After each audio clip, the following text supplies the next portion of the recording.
Dahil ang mga pagano ayaw magpatuli.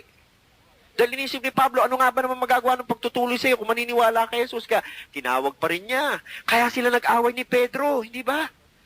Kung nagbabasa kayo ng Book of Acts, nag-away sila ni Pedro dahil si Pedro, sinabihan ni Pablo, bakit ikaw sumasama ka sa pagkain sa mga hentil? Hiniya niya si Pedro sa harap ng maraming tao. Oh. Pero anong ginawa niya? Sumama siya sa gawain ng mga hintil para lang maging Kristiyano. Kaya yun ang dahilan kung bakit naging smorgasbord na ang pananampalatayang Kristyanismo. Alaikum salam. Kaya mga kapatid, makikita ninyo sa punto na iisa ang Diyos ang paniniwalaan natin. Tama yun. Nagkahiwalay ang Muslim at Kristiyano sa paniniwalang si Jesus ay kabahagi ng Diyos, samantalang ang Muslim naniniwalang siya ay propeta at sugo ng Diyos at hindi kabahagi ng Diyos. Doon lamang tayo naghiwalay. Kaya kung maaalis natin yung maling konseptong itinuro sa atin tungkol kay Jesus, natitiyak ko magkasama tayo sa paniniwala. Doon lang tayo nagkahiwalay. Dahil kung paniniwalaan nyo si Jesus ay sugo, si Jesus ay propeta, gaya ng karamihan sa mga samahan sa Kristyanismo na naniniwalang si Jesus ay sugo. May naniniwalang sugo, hindi siya Diyos. May naniniwalang siya ay tagapamagitan. Makikita nyo, may mga pananampalatayang kinopya sa Islam. Katulad ng saksi ni Jehovah. Marami. Naisabi nga nila sa akin, Brother Muhammad, paano mo mapatutunayan na ang Diyos ay Diyos nga at siya hindi Diyos? Sabi ko, kapatid, kung sasabihin ko ba sa yung sinasabi sa Quran, maniniwala ka. Sabi niya, sa totoo lang, hindi. Kung sasabihin ko ako sa Bible, maniniwala ka. Siyempre, aklat ko yan. O sabi ko, sige, bukslanin mo. Sa aklat ni Isaiah, chapter 42. Buklat na naman siya. Pag buklat niya, nakalagay doon, ako si Yahweh, ang Panginoon, maliban sa akin ay walang iba. Teka ako. Ba't nagkaroon ng Yahweh dyan? Doon sa Biblia ko walang Yahweh. Yung pala, siya ay saksi ni Jehovah. Kaya yung Biblia niya, inalis yung original. Kasi nakalagay doon, ako ang Diyos at ako nga, maliban sa akin ay walang ibang Diyos. Ilagay nila, at ako nga, imbis na at ako nga, ang nilagay niya, ako nga si Yahweh. Kahit mga born again, ang tawag na rin kay Jesus, sa Diyos ay si Yahweh. Correct me if I'm wrong. Oh. Diba? Pero wala yun. Dinuktong lang yun. Ano ba yung salitang Yahweh? Inshallah, kung mag-aaral kayo ng Arabic, makikita nyo ang kaibahan. Sapagkat, yung mga yan, yung lengguwahe ni Jesus, yung Aramaic at Arabic, semantic language yan, magkapatid. Makikita nyo yung tinutukoy niyang Eli, Eli. Nasa Biblia pa rin yun. Nung ipinakuraw siya, pinakuraw. Ano sabi niya? Eli, Eli, lama sabachthani. May mga Biblia hindi inalis yung salitang yon. Pero may mga Biblia sinali na, ama ko, bakit mo ako pinabayaan? May mga Biblia namang, Diyos ko, bakit mo ako pinabayaan? See? Yung Eli na tinutukoy niya, kung titingnan mo, sa Arabic yan, ito rin ang tinutukoy ng Allah. Kasi galing to sa word na Elohim. Plural. Ng God. Pero hindi yun ang ating pag-aaralan dahil napakalalim para sa inyo noon. Dahil unang-una, hindi naman kayo marunong magsalita ng Arabic. At ako, hindi naman ako teacher ng Arabic. Kaya lang, bagay na nakita ko yon kasi yung derivative ng God. Kaya, mga kapatid, ang punto ko sa pagparito ngayong gabi ay upang ipikilala sa inyo na wala tayong hindi pagkakasunduan kung ating uunawain lamang ang katuruan. Dahil ano ang sabi ni Jesus sa aklat ni Mateo? Katotohanan sinasabi ko sa inyo. Hindi ako sinugo rito upang wasakin ang batas o sirain ang mga propeta pagkus ikatuparan yun. O si Jesus na nagsabi, hindi siya isinugo rito para palitan ang batas o siraan ang mga propeta. Sino yung mga propeta? Yung mga propetang nauna sa kanya upang ikatuparan yun. Bakit? Ano ba sinasabi ni Moses sa Deuteronomy 6? Pakinggan mo ako, Israel, mahalin mo ang Diyos, sambahin mo sapagkat siya ay isang Diyos. O ano sinasabi ni Jesus? Pakinggan mo ako, Israel, sambahin mo ang Diyos, mahalin mo ang Diyos ng buong mong puso, buong mong pagkatao, buong mong kaluluwa, sapagkat siya ay isang Diyos. Mark 12 verse 29. So itong patunay na hindi pinalitan ni Jesus ang katuroang ibinigay ni Moses. Dahil kung bubuksan niyo sa Old Testament, sa Deuteronomy 6, verse 4, ito ang sinasabi ni Moses. Ay pagpunta niyo naman sa New Testament, ito ang sinasabi ni Jesus daw, according sa Gospel ni Mark.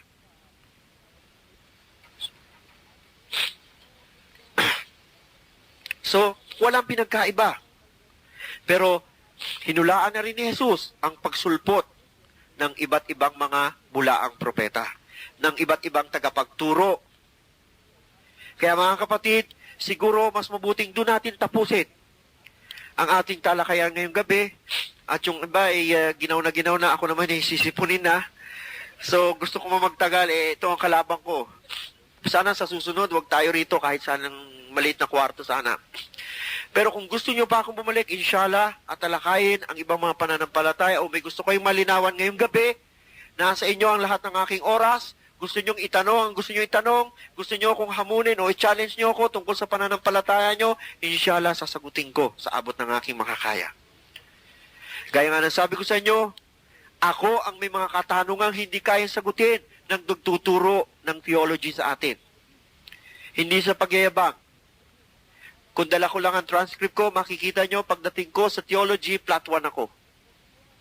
Hindi sa pagyayabang. Dahil talaga nung bata pa ako at 9 years old, doon ko na iniisip ang konsepto ng Diyos. Kako, ang lupit mo, Diyos. Bakit ka ganito? Kami mabait dito. Kasi sa bahay namin, kinuha mo pa tatay ko. Iyak ako ng iyak. Hanggang sa pupunta ako sa simbahan. Ang nanay ko naman, wala na ibinigay ko sa akin kundi ang Biblia, anak. Magbasa ka. Ano kaya ako magagawa ng Biblia yan? Hanggang sa napupunta na ako, natatagpuan ko na lang after ng class ko, pupunta ako sa simbahan. Hanggang sa nakita ako nung pare umiiyak doon. Sabi niya, Iho, anong problema? Oh. So sabi ko, Father, hindi ko maintindihan siya eh. So tinuturo ko yung nakapako.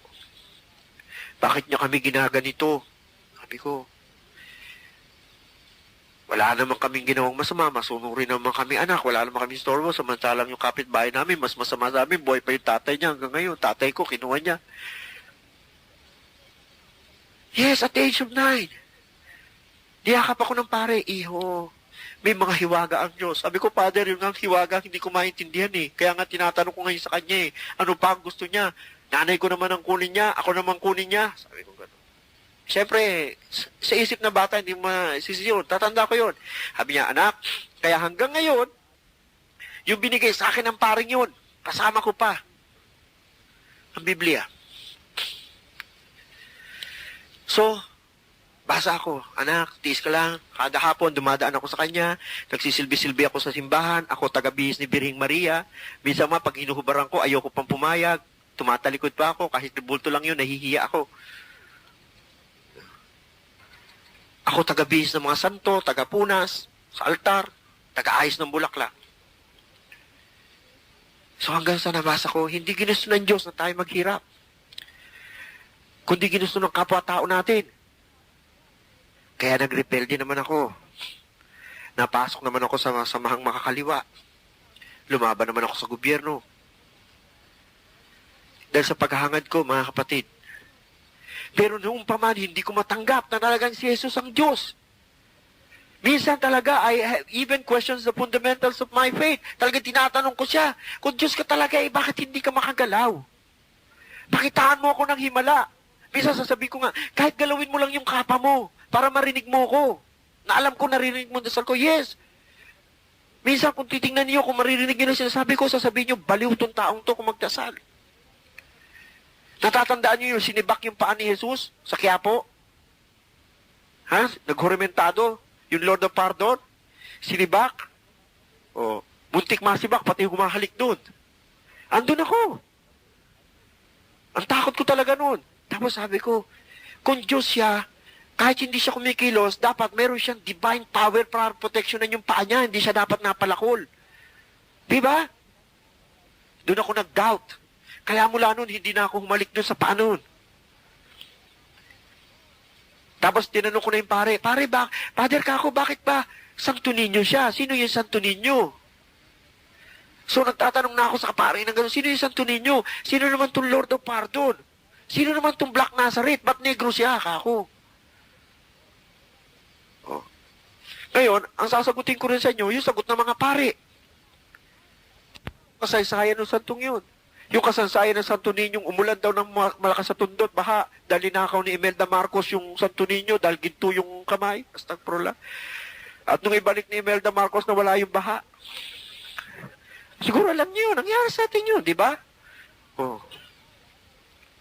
Sabi ko, Father, bakit ganun ang Diyos?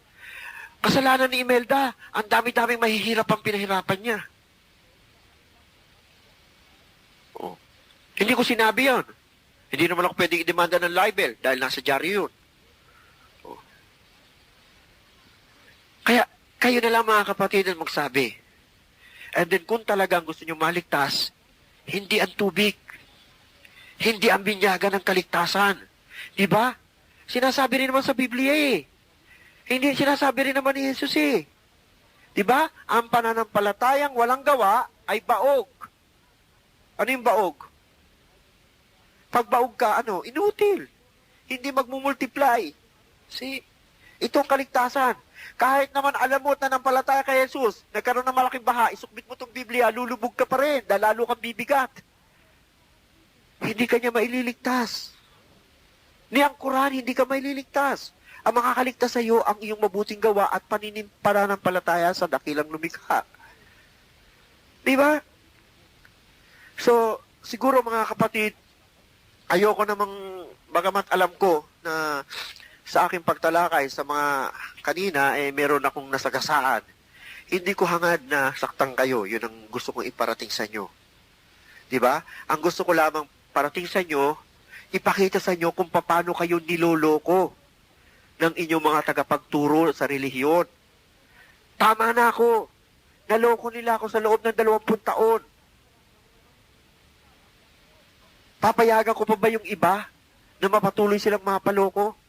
At least mga kapatid ko, hindi na sila nagsisimba. Dahil alam nila kung sino na yung Diyos. Minsan kami pa, nag-challenge kami. Patunayan nyo sa akin. Oh. Pero totoo nung Kristiyano ko, ako pinakamaraming santo sa bahay. Ako pinakamaraming santo. Yung Santo Niño de Cebu, meron ako. Magsabi kayo lahat ng santo, nasa akin. Oh. Kaya, ni ang mga kapatid ko, hindi maniniwalang ako ay magmumuslim. Ang Birhen ng Panawag ko, napakalaki. Talagang binibihisan pa ng maganda yun. Hindi siya nawawala ng bulaklak. Oh. Nung magmuslim na ako, umuwi ako galing dito sa sa Saudi, nagtaka sila. Bakit nakatalikod na yung manawag? Tinalikod ko eh. Hindi ko muna inalis. Sabi nung kapatid ko, Kuya, naghimala ang manawag, tumalikod. Kako, hindi, nahihiya lang yan. Dahil nakita ko, nahihiya kako. Oh. Unti-unting nawala. Magdadasal sila, wala na yung Lord of Pardon, yung Crucifixo, dahil yun ang una kong inalis. Hanap sila ng hanap. Dahil yun ang kauna-unang krus na binili ng nanay ko, na inilagay sa ataol ng tatay ko. Tinago ko, nawawala. Ang kapatid ko may ugali pang nagbibigay ng pagkain sa altar. O, gagawin ko nang kukunin ko, kakainin ko. O sasabihin lang, nabawasan. Naniniwala silang may anito sa bahay. See? So lahat yun, ang dami kong inalis ng paniniwala, mga kapatid. Unang-una na sa sarili ko. Dahil nung una na ako'y Kristiyano pa, nanghuhula ako. Akala ko gift ng God. Huh?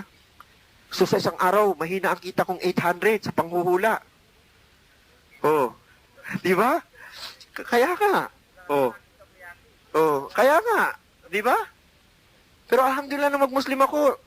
Sana pinatawad ako ng Allah sa mga pangyayari yun. Kasi ayokong tumanggap ng donation. Nasasabihin ko lang, bigay nyo na lang dyan sa mga birhen. Siyempre, yung mga Pilipino naman, takot sa mga birhen. Imbis na ibibigay lang 50, gagawin na 100. Lalakihan na. Di ba? So, ganun. Ako mismo magpapatunay sa inyo na walang mabuti o masamang itutulot ang mga rebulto sa atin, kundi bilugin ang ating pananampalataya, ang ating paniniwala. Kaya ngayong gabi, mga kapatid, gusto ko pang talakayin ang mga susunod, pero gaya sabi ko sa inyo, nakakaingit kayo, kumakain na kayo, hindi kayo nag-alok, pero iano natin sa pagtatanong. Ha? Kung gusto niyo magtanong, dito ako, mga kapatid, magtanong kayo. Kung merong hindi malinaw sa inyo o doon sa sinabi ko na hindi niyo matanggap, willing akong ipaliwanag o gawing malinaw, magtanong kayo. Wala namang problema, wala namang bayad, wala namang tama o maling tanong. No? And then, para maliwanagan ninyo kung saan tayo nararapat pumunta. At pakiusap ko ngayong gabi, pag-isipan niyo sinabi ko, kung kapwa Muslim at Kristiyano naniniwala ang isang Diyos, dapat iisa ang paraan ng pananampalataya. At ipakikita ko sa iyo, inshallah, sa susunod, na ang ginagawa ni Jesus ay katulad ng ginagawa ng mga Muslim. Pero yung mga ginagawa ng Kristiyano, hindi mo makikita ang kailanman ay ginawa ni Jesus alayhisalam sa Biblia. Wala. Yung pagluhod, yung pagkanta, si Jesus pag sumamba, hindi nagdadala ng gitara, hindi pumapadyak. Now, this is the day that the Lord has made. Hindi. O sige, patunayan nyo na gano'n ang pagsamba ni Jesus. Si Jesus hindi pumunta sa simbahan para magkaroon ng konsyerto. Matin ako sa simbahan ng mga protestante. Sabi ng brother ko, Brad, dala, simba tayo. Ayoko, protestante yan eh. Sige na, magagalit si nanay. Sabi ko, sige na nga. Pagpasok namin ganyan, sinalubong pa kami ng pare. Kinamayan pa kami. Tayong pagpasok namin, binanatan na ng organ. Simula. Hanggang sa huli, puro kantahan. Tol, kala ko misa ay concert to. Tol, ka maingay. Tol, sabi ko, may pakain, may puto. Sabi ko ganun. Dahil yung sa harap ng altar nila, malaking taki pa ng puto. Yung pala, pag inangat mo yun, maliliit na kupita. Naiwan ko kung ano laman. Kaya sabi ko, Tol, may pakain, may puto. Sabi ko. Sabi niya, bro, hindi yan puto. Ano yan? Yan ang handog. Sabi niya. Di binigyan kami isa-isa. Naku, Tol, may bayad to, sabi niya. Wala, huwag ka maingay. Ako may bayad to. Wala. Tinatawanan ako ng brad ko. Eto na nga, pagkatapos namin sumunod na yung kasupot. Sabi ko sa'yo, may bayad na, ibayad mo ako, sabi ko. See? So, bagamat kinikeng ko yung brother ko, kasi hindi na rin ako naniniwala sa relihiyon niya, sa protestante, pero dahil fraternity brad ko siya, kailangan magpakita ako ng pakikisama sa kanya. Pero nung maging Muslim ako, kahit sabihin niya pang mag-brad kami, hindi pwede. Minsan ba naman Tol, sige na, kaya naman ako pumasok sa simbahan ng Iglesia ni Cristo dahil sa kagustuhan ko lang mag-usyoso. Abayin, magsisimba pala sila Opo. Siya nga po. Sabi ko, ano simba to? Iyak kayo ng iyak. Opo, siya nga po, opo. Kaya sabi ko, bro, kako, paano mo pinaniwala kako? Alam mo, halos pareho na tayo ng paniniwala, pero bakit ganyan kayo magsimba? Ano kayo sa ministro? Kaya, yun ang yun ang point ko, bro. So, alhamdulillah, sila ngayon nagtatanong, di ba yung mga Muslim terorista yan? Tingnan mo sila, Abu Sayyaf, sila. Doon nila